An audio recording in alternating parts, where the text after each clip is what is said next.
For the record, because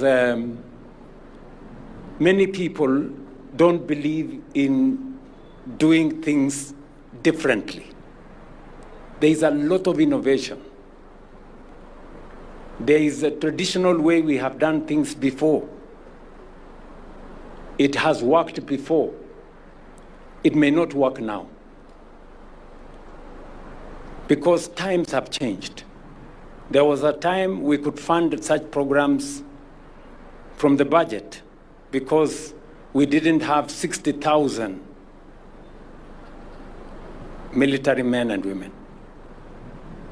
We had less than 10,000. It was possible to do certain things. As the numbers grow, we have to think. We have to be innovative. We have to be creative.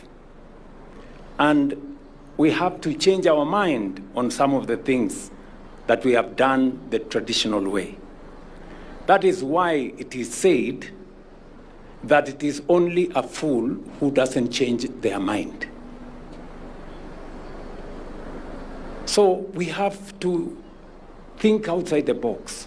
We have to look for innovative ways of doing stuff for our country.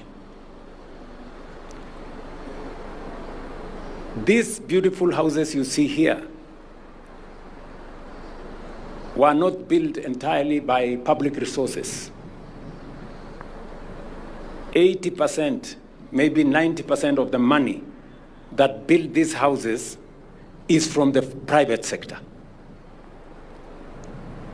You know, many people would say, how do you allow the private sector to build houses for our military?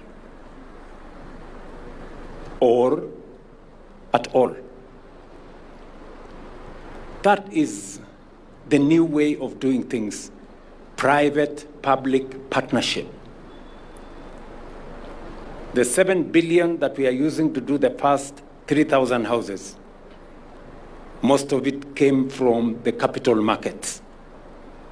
The 23 billion that we are going to invest in doing the 10,000 units, 80% of it will come from the capital markets, from the private sector. That is how we are going to change our nation. That is how we are going to secure our future.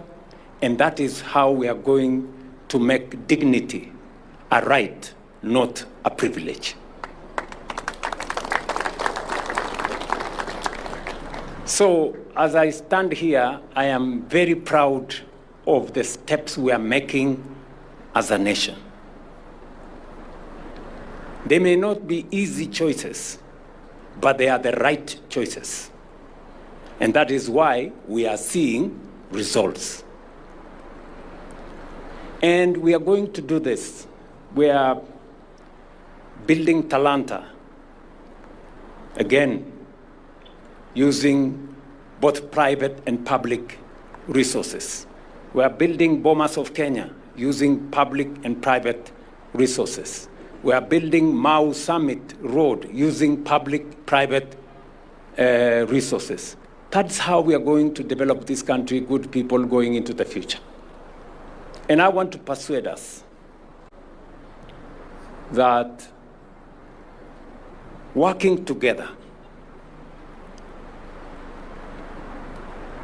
building synergy between the public sector, between different institutions in government and the private sector will give us the results that we seek to transform our nation.